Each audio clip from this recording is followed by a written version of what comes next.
Hello, James Logan family. This is Peter Carini, and in this video, I'm going to show you how to create a discussion board and how to grade the discussion board if you're going to grade a discussion board. You don't have to.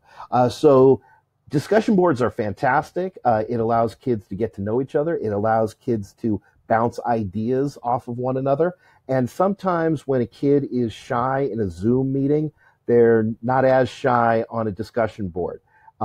It's also something that is done in online classes in college. Lots of professors like to use discussion boards. And what they like to do is they like to give a topic and they like to have kids express their opinions. And then they love it when students respond to 2 or 3 of the other kids' posts. So basically, let's get this done here. These 5 right here are classes. These are courses that I've already that I'm teaching. We're not going to fiddle with that. We're going to go into this fake course, just a sandbox to play in. And here's my home page. When you start a discussion board, you could create the discussion board in discussions, but it's better, in my opinion, to always create your content, your quizzes, your assignments in modules. The reason for that is because they get grouped within the unit that you're teaching at the moment. So you see I have a poetry unit.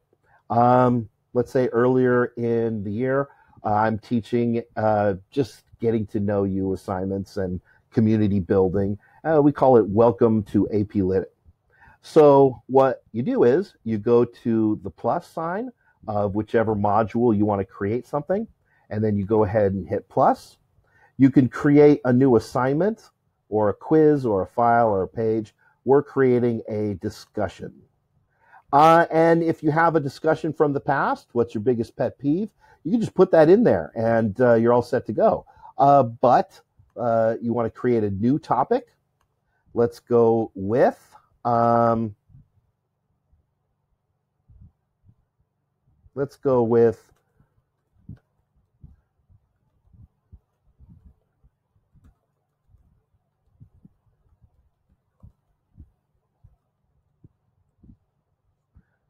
I ask kids this question a lot, and I'm always interested in the answers. So we add the item, and we've got to edit it a bit, so we click on it, and we hit edit. And in that, we can give some more direction. I could just give a question if I want, but I want to give them a little more direction because I don't want them to write in bullet points. I want them to write in complete sentences.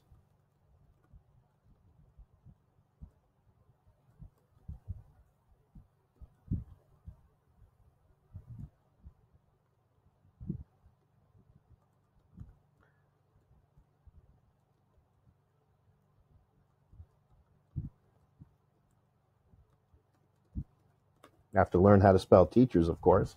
Learn how to type. Use complete sentences. Write a 4 to 5 sentence paragraph describing how teachers can help students succeed. And after that, I'm going to put down respond to at least 2 other posts.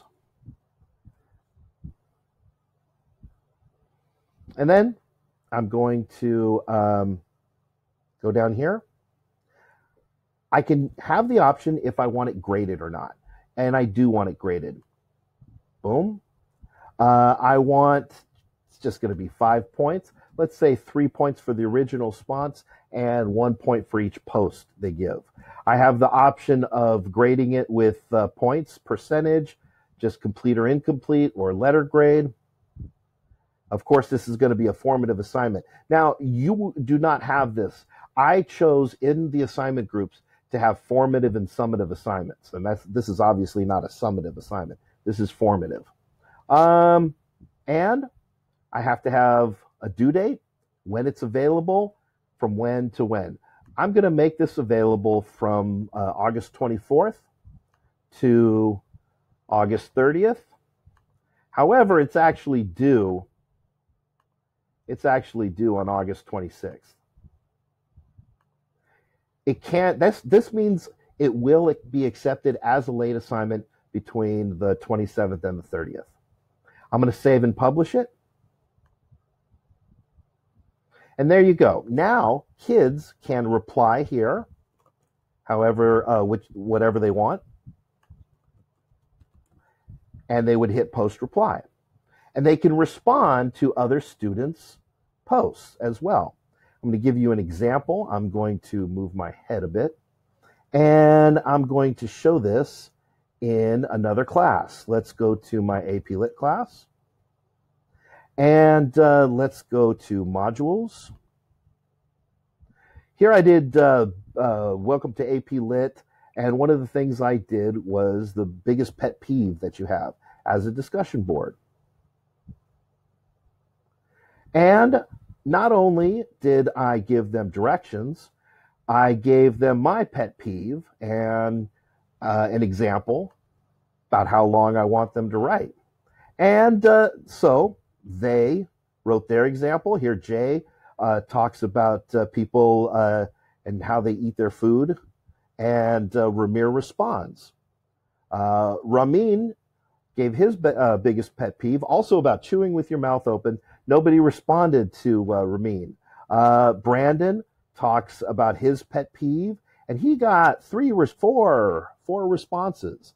And you as a teacher can also see, it creates a great discussion for kids, and the kids read through a lot of them. Sometimes you have kids that will just do it just to get it out of the way. Sometimes you as the teacher can respond. Here I responded to Nick's pet peeve, and I responded to Harshdeep's as well. I'm going to move my head up here because I'm going to show you how to grade such an assignment. I'm going to put it up here. The reason for that is to try to hide their name when I actually get to the name of each student. So I go here to grade it. I go to Speed Grader. Aha, I'm hiding the name. Excellent. And there are 38 kids in the class. This is kid number 1. Kid number 1 not only gave their pet peeve, they responded to 3 people. I gave them an awesome as a comment. You write it here, you submit it here, you give the grade here. You do not have to hit submit to give a grade. You just basically give a grade and then click to the next person. And it takes everything this person has written, their original response and the fact they responded to 2 other people. Awesome. And sometimes, let's see if I can find somebody who didn't respond. Well, here this person didn't do anything, so they got a 0. I do not have to go through the entire discussion to find each student. The students are right here in Speed Grader. The student's name is behind my head right here. I'm hiding it. All right. Here's one that did it all. And if there were, here's one where they did a great job, and they responded to 1 student, and I wrote, well done, but I asked you to reply to 2 students. Do so by Tuesday for full credit, and they did, and then I ended up giving them the full credit there. So that's how you create a discussion board and grade a discussion board if you want to grade it.